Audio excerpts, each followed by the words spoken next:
sponsored by the Sim Center, and it's focused specifically on enhanced capabilities of R2D for regional disaster risk analysis. I just have a couple quick slides to give us an overview of what to expect today. So the goals of this session were twofold. One, to share a couple recent advances in the R2D platform, in particular, the inclusion of synthetic populations, but also some other things.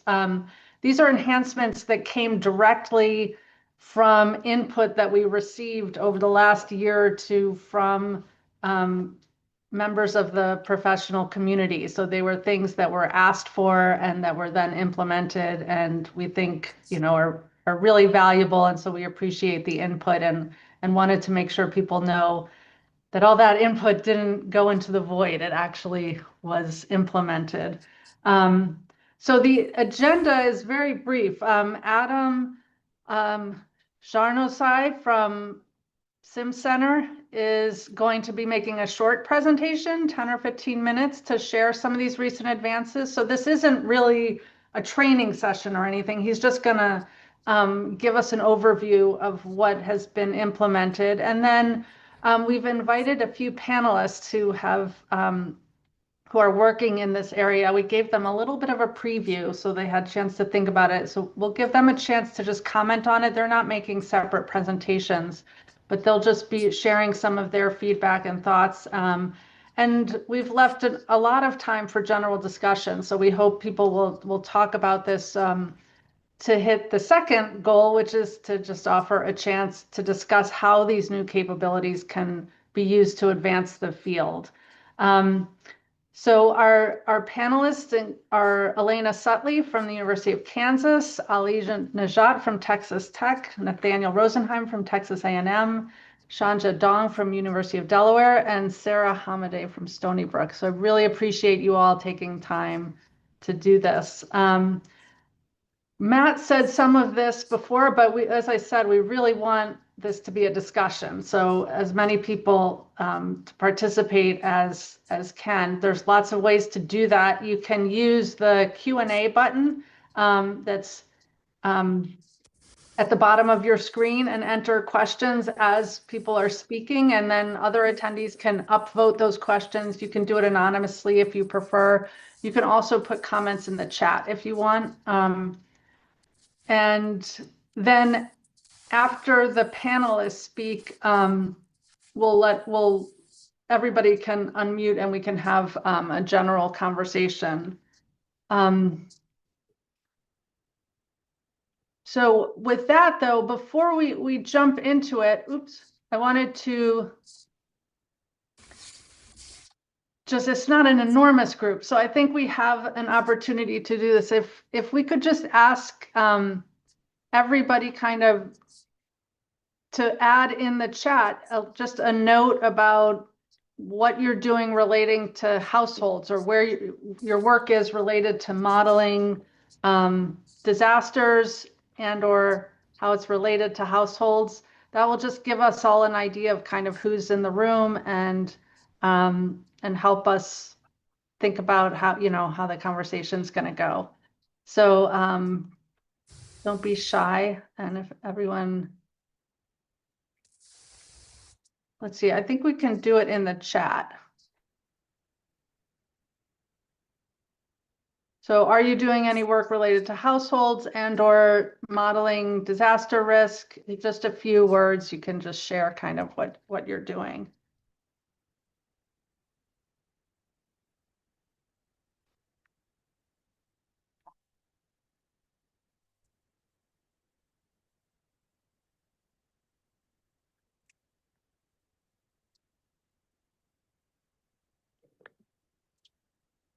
This is great. It looks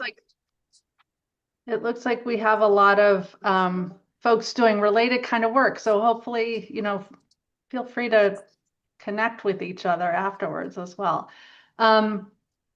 With this, I'll conclude the recorded. Oh no, I'm not going to. I'm going to first after all the presentations. Sorry. I'm going to hand it over to Adam to share with us some of the updates on R2D. And from there, we'll go to the panelist comments and then to the general discussion. So Adam, please take it away.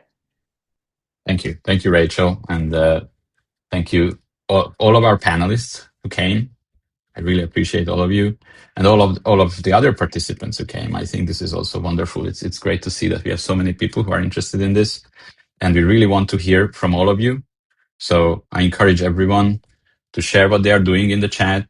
If you have any comments while I'm presenting, feel free to just type it in and share it in the chat, even if it's not a question.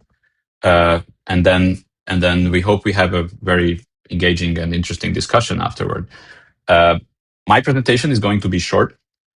As Rachel mentioned, this is not about giving you a detailed training, but I will show you opportunities to learn more about these features and to get the kind of information you need to get started and to start using them. I just need to figure out how to share the right screen. So give me a second and then here we go. This one. All right. Can you confirm that it works and that you actually see the slides? Okay, thank you. Perfect. All right. So I will talk about R2D, but I think the biggest new feature is households and households in inventories. So I will spend most of my time on that, and I will mention how this relates to R2D and the regional simulations that we do. But I believe that the scope of this and the impact is broader than just the SimCenter platform. I would like to believe that. So you will tell me if that's true in your opinion. First, some background or context for what we are doing here. If I assume most of you are familiar with this typical way of picturing risk. It has three parts of it: hazard, exposure, and vulnerability. And all of these are needed. All of this information are needed for us to be able to do a proper risk assessment. What is not always recognized, especially by engineers and structural engineers, is that when it comes to exposure, we need to do more than just collecting information about buildings and infrastructure, because we also need to know what kind of services are in a city and where people live and who those people are, what are their characteristics, in order to recognize more kinds of vulnerabilities than just the materials and the designs of our buildings. We need to know if people are prepared for the disaster, for example, and how are they going to cope with?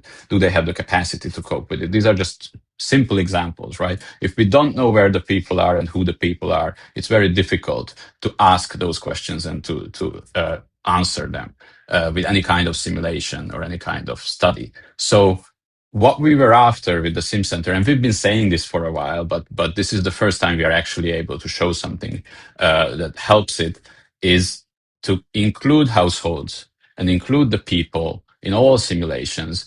And we can do this by making it easy to include them. So we want this to be a part of even a structural engineer's work by making it so simple and making it the default. So whenever you generate an inventory for a study, you would get households with it. And that helps you think about questions that are related to people and not just related to buildings. So the way we do this, if you look at the city, this is Lake Charles in Louisiana. It has been hit by several hurricanes, so it's an unfortunate place, but an interesting place for our studies in natural hazard risk. If you look at this place, we have been able to generate this type of a building inventory before. We have the tools for it. I will mention them. And then you have buildings in the area, and you know something about those buildings, like when they were built or what kind of roof they have and things like that. That helps you with the structural vulnerability portion of the puzzle. However, if we zoom into an area, with this update, we can also look at individual homes, and we know, well, we don't know for like real, but we know in a probabilistic way who is living in them. What is that, a family or not? What is their income, race? Are they Hispanic? And things like that. This is very helpful, in my opinion, to ask more complex questions. And you can know that for the entire city. And as I will show you, you can generate these types of inventories for the entire country, the United States. So any city in the United States is available. That's the gist of the update. Now I will tell you a bit more about how this works. The inventory generation portion is done by Brails. It's a tool that was developed and is developed actively by the Sim Center.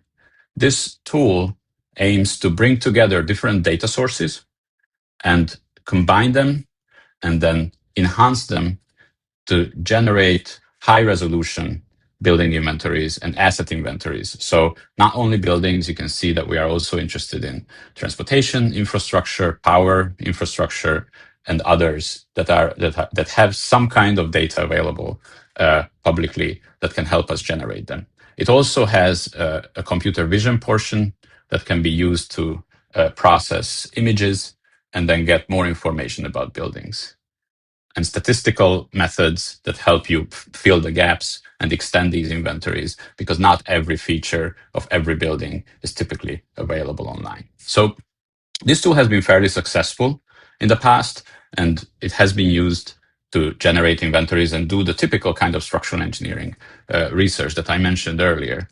But it does not have, or has not had, building or population information in those inventories that were generated. We are collaborating with Nathaniel Rosenheim to bring in PyEncoda into Brails so that now you can use it to add the people to these inventories. PyEncoda is a state-of-the-art household or housing unit allocation tool. It was developed as part of the NIST Center of Excellence for Resilience over 10 years, I believe. It's again, it's supported by NIST, and it was used primarily in the Incore platform, if you have heard about that. And it has been used, but it hasn't been used widely. It was mostly focused on the Incore platform. So I think with this change, with this collaboration, it will be available for a broader group of researchers, and we will make it easier for them to use it.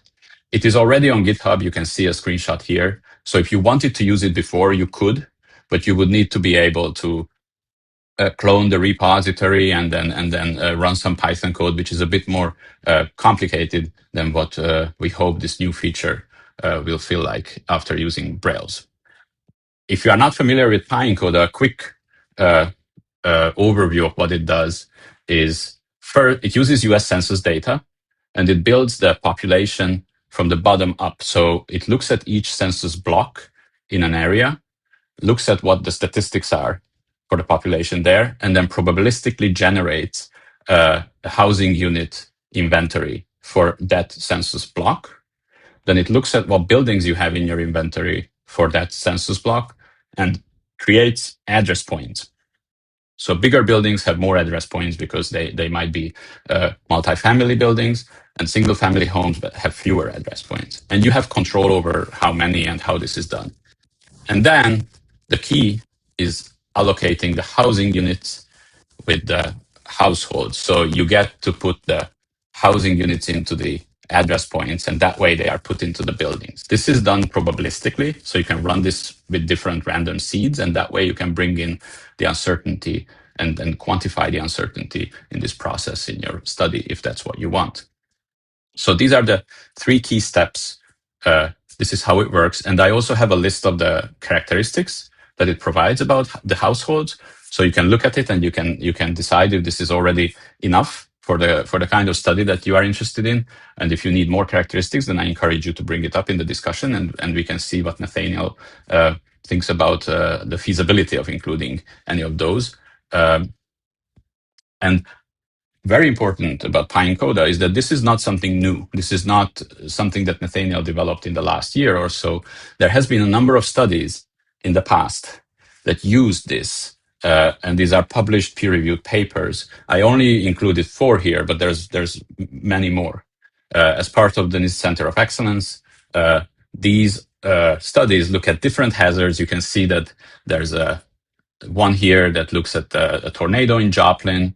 This one looks at a tsunami in Seaside, Oregon. This one is about a hurricane in Galveston, and this one is about another hurricane, but this is more water kind of damage in Lumberton. So different studies, different size of cities, and different questions asked. And in all of these, having PyEncoda generate the population data was essential for the study. I have the DOI for each of those if you are interested, so you can just grab that and then take a look at the papers. All of them provide interesting and novel insights into the recovery of communities and how it is affected by this type of information. So what's new here? We have PyEncoda, we have had it in GitHub. What we are doing is combining it with Brails. So you can use what was available in Brails previously, bring public information, merge it, create a building inventory, and then seamlessly step into PyEncoda and add your households into that inventory. Or if you already have your own inventory because you have been working with a city or you have some local data, you can just bring that and add households to it. So you don't have to use Brails to generate the building inventory. You can bring your own. This is one of the parts where I believe that we changed our approach by listening to the community. You and others in previous webinars expressed the interest to do only one piece of the puzzle. We at the Sim Center, we tend to think about workflows and tend to put together complex calculations that are very long, and that is convenient for many people. But sometimes you only want to look at a single module and use that in itself. So when we implemented this household allocation, we make it available to you as a single thing, if that's what you want, but you can put it in a much bigger workflow if that's more convenient for you. It's up to you. It's your choice. As I mentioned, we cover the entire United States because Nathaniel's method works with the US Census. So the census has that coverage. And most of the data that we use for the building inventory generation is also US based. So again, they have that coverage. If you are from another country or if you are interested in another country and you identify similar public data sets, you can do the same thing there. And we would be interested to hear from you, and we can definitely expand to those areas. The outputs, this is also important, are GeoJSON files and JSON files. So they are very widely used standard formats that you can immediately use in the SimCenter tools, but you are not committed to the SimCenter tools by using this feature. If you generate a household inventory and you generate your building inventory and you get those files, you can then go on and use your own tools. You can use your own platforms or whatever you are comfortable with, and that's perfectly fine with us. Again, this is a module that you can just use for household and for inventories, and you are not required to then use the entire SimCenter toolchain. And then I have an example notebook, Jupyter notebook, online. You can scan it by scanning this QR code that walks you through the steps of doing this, and also serves as a template if you want to do this in another location. If you scan it right now with your phone, it will even show up on your phone, but I will stop and jump out of the presentation for a second just to show you how this looks like. I hope this will work. Yes, so this is just a web browser where I'm showing the Jupyter notebook. It's part of the Brails++ repository. And I think a key strength of this notebook is that I added some information before every cell that executes some kind of script. So it gives you an idea of what kind of options you have, what can you change here, how does this work. It's not super deep, but it gives you enough information to get started. And I believe it's enough to run this process for any location in the US and appreciate what comes out. And then we can start a conversation if you want to do something special or something different. I just want to give you a quick overview So I'm not going to go into the very details. The general idea here is that we have very short scripts. These are not too complicated. You provide the name of the location, like here, this is Tiburon in California. That's a smaller size city, so it's a good thing for the example because it runs pretty quickly. Oh, and you don't need a high performance computing or anything like that for this. It takes about 5 to 10 minutes for a small to medium sized city to have this inventory generated and filled with households. So you pick a city, you can change this name to anything in the US, and it should work. And then first you download building footprints. You see that we are using a particular solution, Overture Maps, but I give you other options and you can replace them if you want. Then we download building information from the National Structure Inventory. Here I list all the information that we use from that. This is also available for the entire country. So you can see that we do that here. Then we merge the structural information with the footprints so that we bring the metadata into the footprint geometries, again, with a simple piece of code here. And I provide you some information on what you can change about the merging process if you want. And we fill the gaps as a last step because not every building has every piece of metadata available. So we have a statistical method to do that. Again, I described that here. And then this is our highlight where we connect with PineCoda.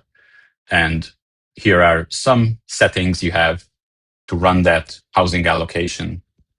You can change the vintage. It can be 2020 or 2010, depending on which census you want to use. And you have a couple of other options that you can read about here. When this is done, you can export the results into a building inventory file and the housing units file. And the two files are linked. I have an example here. So these are the housing units and these are the buildings. This is human readable. Again, it's a JSON format. So each building has something like this to describe its features. And then there's a housing units here that links to the housing unit file. And then 3631. So I go to the housing unit file and I can see that this is the housing unit that's assigned to this building. It's a single family home, Res 1. And you can see that there is indeed a single family in it. And you can see their sampled income. You can see their race. You can see how many people. And you can see that they are not exactly poor, right? This is how it works in a nutshell. This is a high-level overview, but you can imagine that having these files allows you to post-process it in any way, right? You can bring this into a GIS platform, pull the information about the households, and then start making maps of poverty, maps of income, maps of race, these kinds of things. And if you want to build a model on top of this that uses this information to discuss what kind of damage you can expect, what kind of impact one of the natural hazard events will have, you can do that because this is readily available. So I will go back to the presentation. Okay. Now, if you want to use this in the SimCenter platform, we already have everything ready to consume this kind of data because the entire platform is designed with the inventory and population data in the conceptual framework. So we were expecting this to happen. We just didn't have it happen before.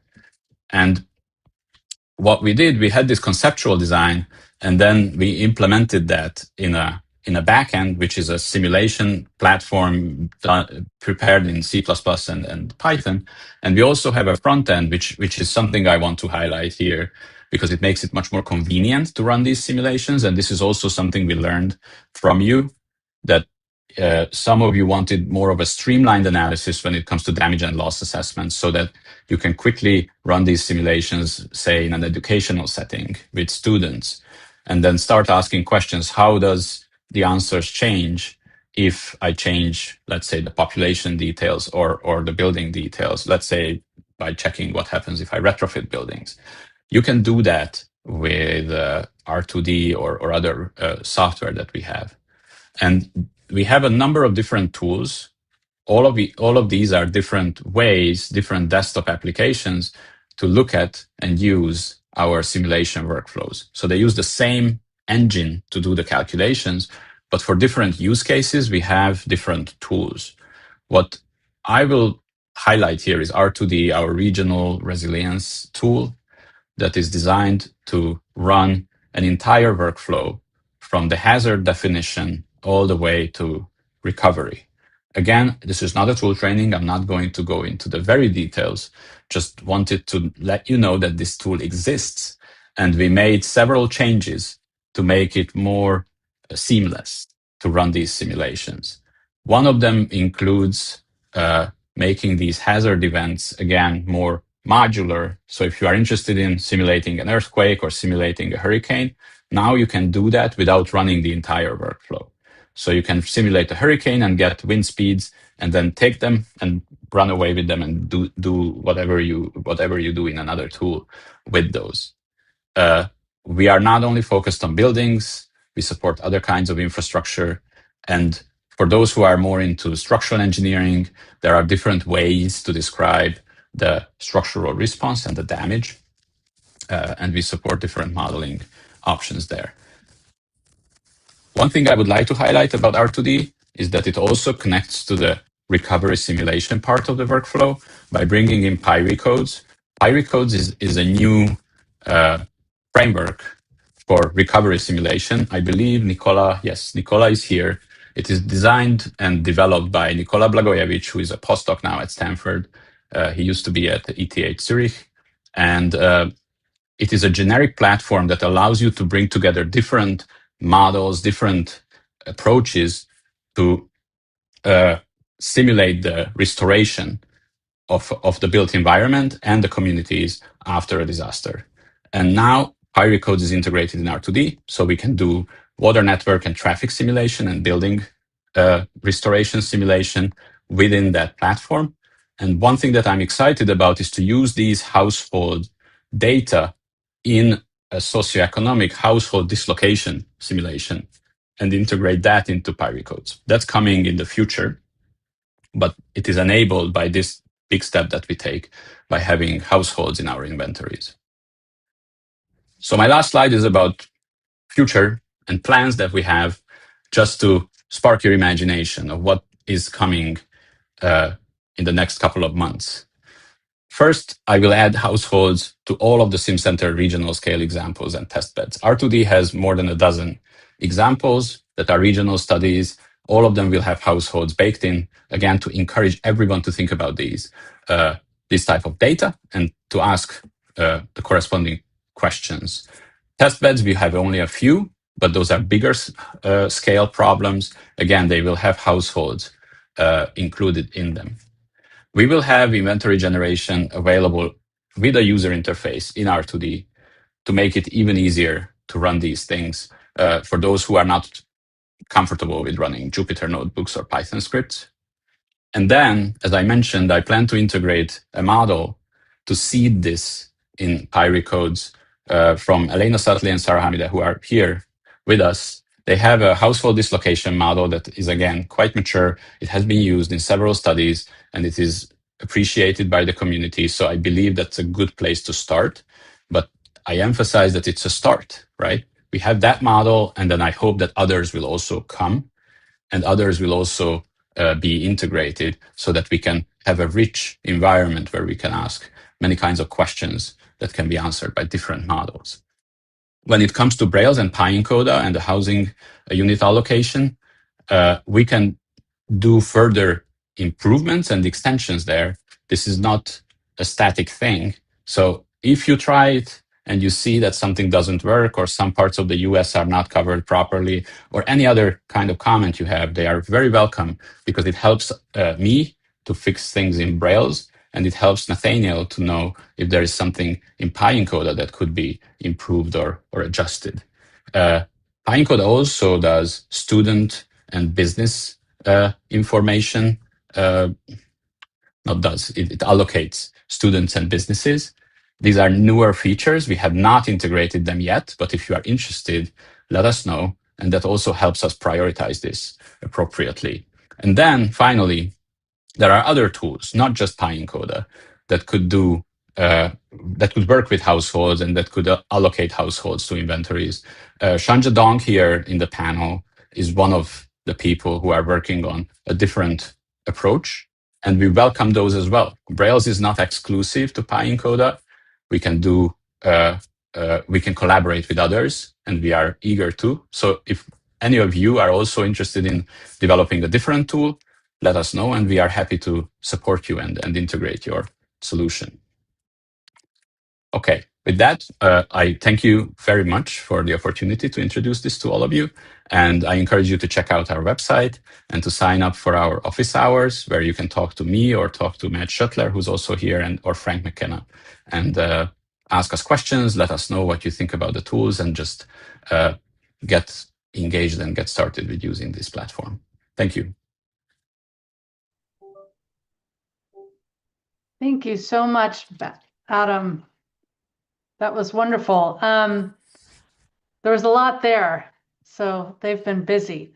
So as a next step, we'll give the panelists kind of the first go at making some brief comments, and then open it up. So and I should also have introduced Anne Margaret Esnard, who's another member of the Socioeconomic Impact and Recovery Group and has co-organized this with us. So sorry about that, Anne Margaret. No, you're fine. You had my name up there. Jack Bake. I think Jack is there also, although he's on sabbatical. Yeah. Yes. Yeah. Okay, great. So we welcome all comments. Why don't we, I'll just go alphabetically for lack of creativity. And Ali, do you want to start with your thoughts, comments? Yes. First of all, I want to thank you all for providing this opportunity. So this is amazing. So I personally think that this is a great improvement to the way that we do recovery and recovery monitoring, and trying to understand how the dynamics of recovery in general. So my interest in this uh, basically started when we were doing like an agent-based modeling, and then trying to understand the dynamics of recovery in various regions, especially more specifically in Staten Island. So we were using the IPF, iterative proportional fitting, and obviously there are a lot of limitations by doing that, and also it's like a very time consuming as well, but at the same time, it doesn't incorporate all those handling of the joint distribution when it comes to age, income, and then other household characteristics. So I think that has been to a great extent covered by this new edition. And I think what this can provide is mainly more human-centric, looking at the overall recovery, and by taking into account like a hybrid damage and also impact assessment, not only on the infrastructure and housing, and also on the adaptive capacity of like households into deal with this like an impact that they are basically enduring. So being able to incorporate the adaptive capacity of families and household will make the recovery modeling much more realistic, and try to help us better predict and understand what to expect in the future, and also come up with, I want to say, better informed intervention on various socioeconomic demographics, to make sure that we get to the benchmarks that we are expecting to achieve with any policies or recovery policy that we have in mind. I'll just leave it here. I know that there are a lot of thoughts that can be shared, but again, I appreciate the opportunity. I think that's an amazing improvement. So I'm very thankful for it. Thank you. Great, thank you. Elena, I think Hey, you're up. thanks. Okay, I was thinking like she's doing alphabetical by first name. I think I'm next. Thank you. Awesome job presenting, Adam. I just like am so excited to see this advancement in R2D. I had the privilege of working with this model starting some 8 years ago. And I can't even understate how much I think it has just completely transformed like what we're able to do with computational community resilience modeling. And so just like the biggest applause to Nathaniel and gratitude to him and excitement to the Sim Center for getting this incorporated so that it opens. I think it will just enable and open up so much more research that includes the human element to it. I think many of us on the call are probably engineers, and we care and we focus a lot of our computational work on physical systems, which are so important, but they're only important because what happens to the people when they go out, right? They're only important because of the human impact and the reduced quality of life or the change to life.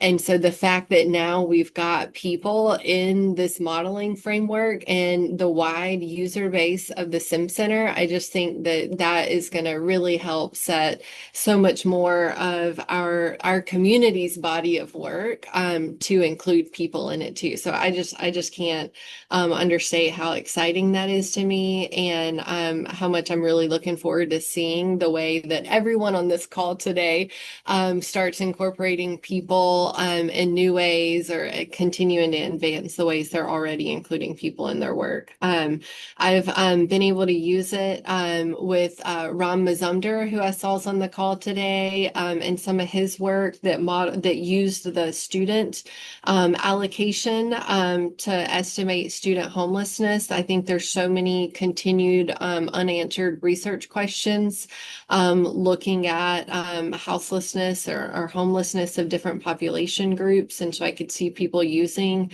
Pi and Coda and R2D in those ways.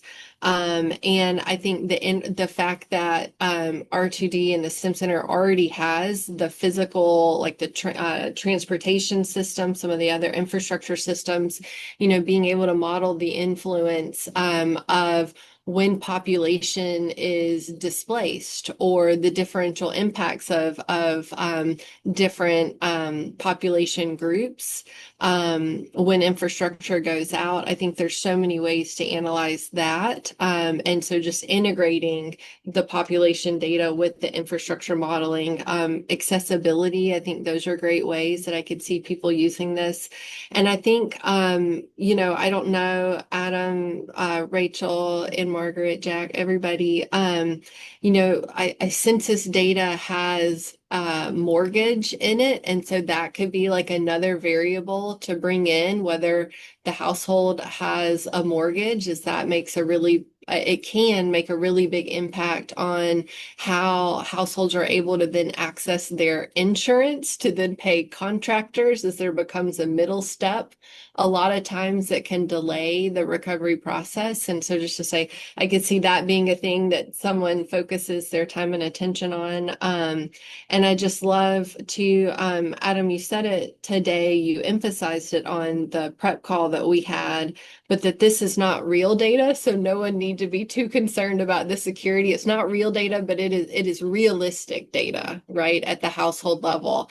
And it's based off real aggregate data, but just at the household level, in terms of security issues, it's realistic, but it's not the real data for that housing unit. And so I know that comes on people's minds often when they're thinking about this as well. So I just wanted to reemphasize that point.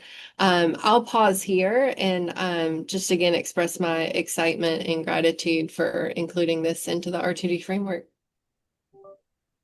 Wonderful. Thank you, Elena. And I appreciate you're making a few comments both about future research questions that maybe this facilitates addressing and suggestions for continued changes and updates and improvements to it. So I hope others will be thinking along those lines as well and make those kind of comments as we go. So Nathaniel, I think. Hey, again, yes, thank you for the Sim Center. I've been paying attention to your work for almost the past decade as working in this field. So it's exciting to be brought into this community. And thank you, Adam, for your spearheading this effort and reaching out. And for those of you that are listening and are students, this is a great example of why you put your work on GitHub and share your work. Don't hide your work underneath on your laptop. Put it out there. So Pi and Coda has definitely been a major part of my research work for the last 10 years. Very much appreciative to the National Institute and Standards of Technology who helped support the work through the Center for Risk-Based Community Resilience Planning and here at the Hazard Reduction Recovery Center. My philosophy is good data is data that gets used. There are Pi and Coda, the output of that is definitely been tested and very confident in how it actually works. But there, almost every time I've worked with somebody, they show like, oh, well, maybe why is this working this way? And the whole process improves the more people get involved and reach out. I'm very responsive on email and love to talk to people about Pi and Coda. So if you're a student or someone who's working on this, don't assume that I am not approachable because I'm a professor at a university. Please feel free to send me an email, and I look forward to working with this community. Great, thank you. Sarah. Okay, it's not easy to be close to the last one here, following all of these great comments. Two things, now three things. I am going to detail and emphasize and agree with all of the excitement and gratitude that all of my colleagues just shared here for this partnership between SimCenter and the work that Nathaniel and others built through these 10 years of CU Center of Excellence for this household allocation model. So I can save some time on that. I'm going to keep my comments at a really high level for this point. Maybe there will be another time I can have an opportunity to share some of my wish list of things that could be done with this after we hear from everybody else. Nathaniel said it, but he's extremely humble. He didn't emphasize this point enough. I have witnessed for the past 10 years, not only just the work that he has put into development of this household allocation model, but I have through various projects where myself and others who I work with have had to use the household allocation model, how much additional work and attention he has put into improving it based on those user feedbacks. And I have no doubt with this integration, there is more opportunity for more use and more improvement, given what I have seen over the past 10 years. The other two or three really high level comments I want to share here before we jump into any details is what Elena said about the importance of this being probabilistic but realistic, making sure that people who are engineers or others who are going to use this tool understand that distinction and the power and uncertainties that those two characteristics bring to this way of thinking about now we have these households attached to these buildings. I just want to emphasize that at really high level, and also sort of piggybacking on that point, regardless of the quality, which I know is extremely high, and I know it's only going to improve given the process that we have seen being in place. The really higher level importance that I see and I want to emphasize about this integration is just the unimaginable amount of opportunity it provides for asking new questions that we have not even been thinking about, because for the most part, so far, social scientists, a smaller group of social scientists have been doing modeling and measurement and tracking at the household level. Even in social sciences as a research, that has not been really super extensive. So now bringing these other fields, including different types of engineers who now can see and think through these households with various features. Elena just gave one example. Or how about mortgage data? The wish list could be really long. Just giving the opportunity for them to ask new questions, that is particularly exciting to me. The other thing I wanted to add, last point, high level, if SimCenter could do anything to energize, advertise, whatever, to make sure these particular examples are used for teaching, undergraduate courses, graduate courses, I think that's going to be another big sort of venue for influence, because it shapes seeing these data sets and types of questions and analysis that you could do with these sort of integrated versions. It shapes the way our students think. It shapes the kinds of researchers they become. So that's another big opportunity I see here, and anything we can do, because we all teach courses, to help with that, you can certainly count on me. So I'm going to stop. I have a lot more comments, but I do love to hear from other users of this tool. Great, thank you, Sarah. And I appreciate everyone is being so kind and generous, which is part of what I love about this community.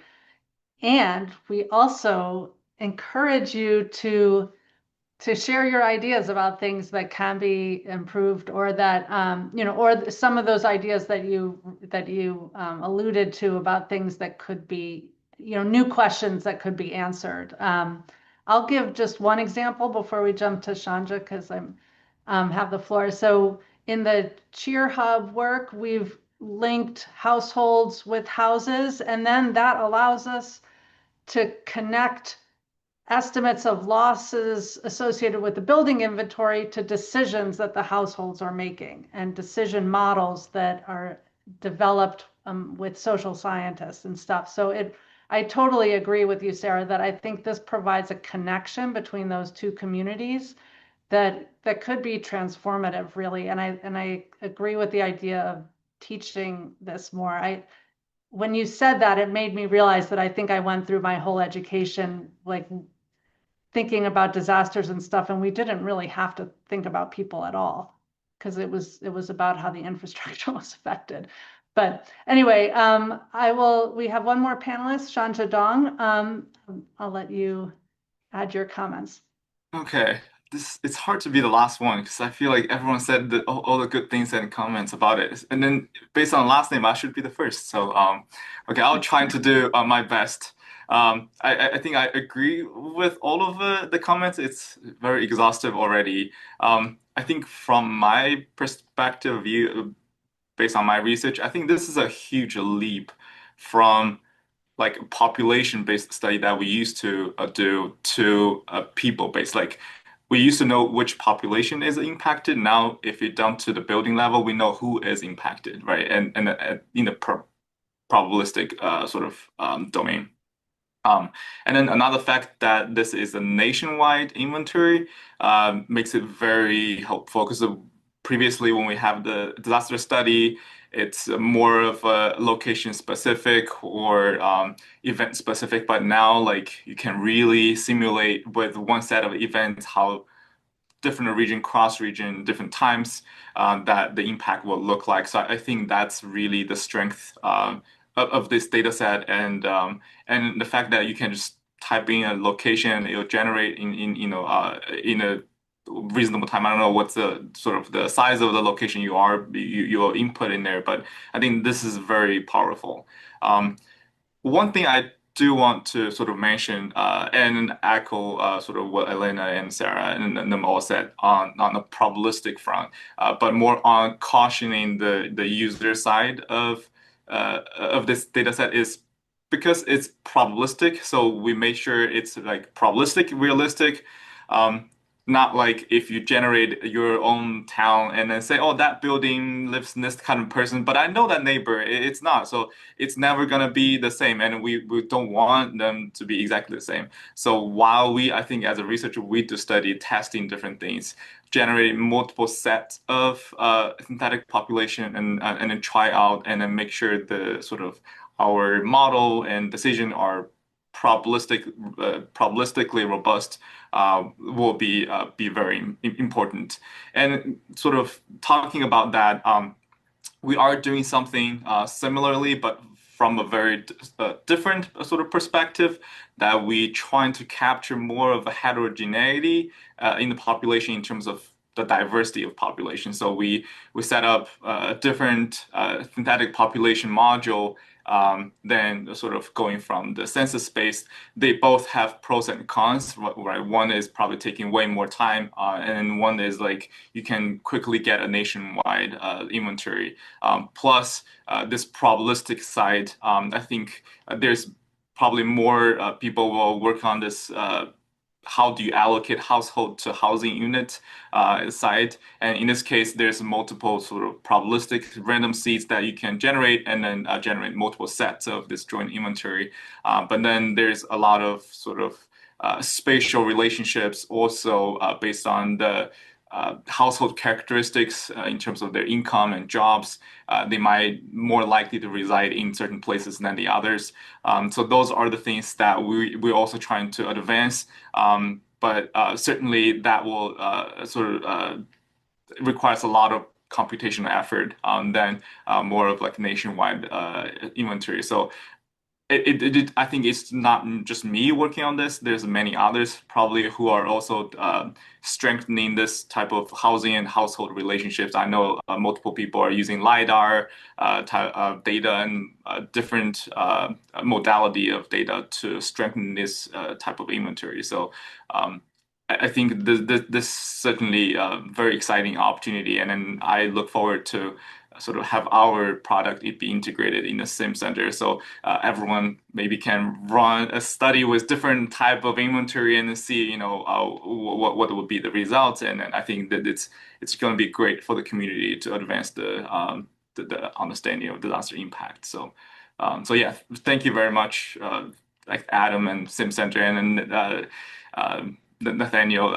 We followed your paper, but I'm really happy that the paper actually become a product that and all of us can use, instead of we email you and you generate something and send it to us, and you know, so this is very, very helpful. So thank you. Yep. Great, thank you all.